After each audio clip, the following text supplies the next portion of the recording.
knowing of President Nixon's expressed desire to visit the People's Republic of China, Premier Zhou Enlai, on behalf of the government of the People's Republic of China, has extended an invitation to President Nixon to visit China at an appropriate date before May 1972. President Nixon has accepted the invitation with pleasure. The meeting between the leaders of China and the United States is to seek the normalization of relations between the two countries and also to exchange views on questions of concern to the two sides. According to WhiteHouse.gov, Richard Nixon was elected the 37th President of the United States after previously serving as a U.S. Representative and a U.S. Senator from California. After successfully ending American fighting in Vietnam and improving international relations with the USSR as well as China, he became the only president to ever resign the office as a result of the Watergate scandal. He was hated by many people. However, his historic visit to China was always regarded as an accomplishment. February 22, 1972, President Nixon made his highly televised trip to China. To the media and to the commoners, the visit was about improving direct Sino-American relations, as seen in the ABC News report. The social systems of China and the United States are fundamentally different, and there exist great differences between the Chinese government and the United States government. However, these differences should not hinder China and the United States from establishing normal state relations. We hope that through a frank exchange of views between our two sides, to gain a clearer notion of our differences and make efforts to find common ground, a new start can be made in the relations between our two countries. In conclusion, I propose a toast to the health of President Nixon and Mrs. Nixon, to the health of our other American guests, to the health of all our friends and comrades present, and to the friendship between the Chinese and American peoples.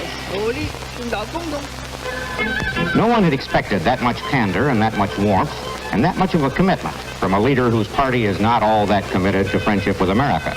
In turn, Mr. Nixon, whose party also has some doubters about the People's Republic of China, matched his host in warmth. Said in your toast, the Chinese people are a great people. The American people are a great people. We have at times in the past been enemies. We have great differences today. What brings us together is that we have common interests which transcend those differences. And so let us, in these next 5 days, start a long march together, not in lockstep, but on different roads leading to the same goal. The goal of building a world structure of peace and justice in which all may stand together with equal dignity, and in which each nation, large or small, has a right to determine its own form of government, free of outside interference or domination. I ask all of you present to join me in raising your glasses to Chairman Mao, to Prime Minister Zhou, and to the friendship of the Chinese and American people, which can lead to friendship and peace for all people in the world.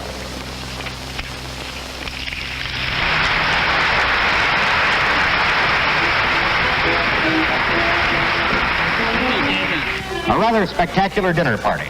Richard Nixon, a senator and then vice president during the years Americans and Chinese shot at each other, and Zhou Enlai, who still remembers that John Foster Dulles once refused to shake his hand, both contending that the world can change and should.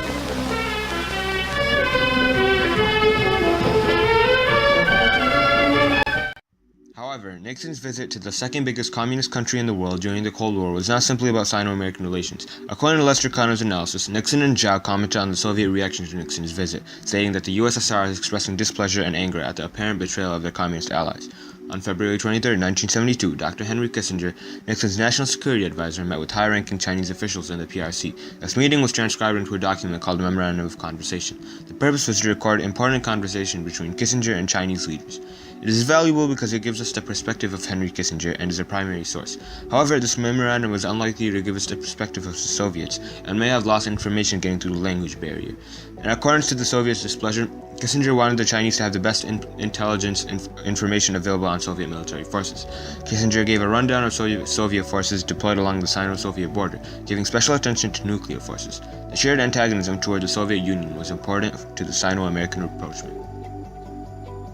For Nixon and Kissinger, the goal is not to try and win the Cold War, but to manage it. They sought to improve relations between the United States and its two communist opponents, China and the Soviet Union. If the United States improved its relations with China, the Soviets would have no choice but to cooperate with the US, or risk becoming isolated. After the trip, relations with the Soviet Union improved as anticipated. Nixon visited the Soviet Union in May 1972, and met with the Russian President Leonid.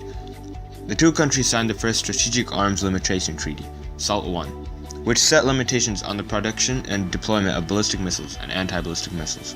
Though it accomplished little, the treaty represented a significant first step in improved relations between the two main contenders of the Cold War. It is in this spirit that I will undertake what I deeply hope will become a journey for peace. Peace not just for our generation, but for future generations on this earth we share together. Thank you and good night.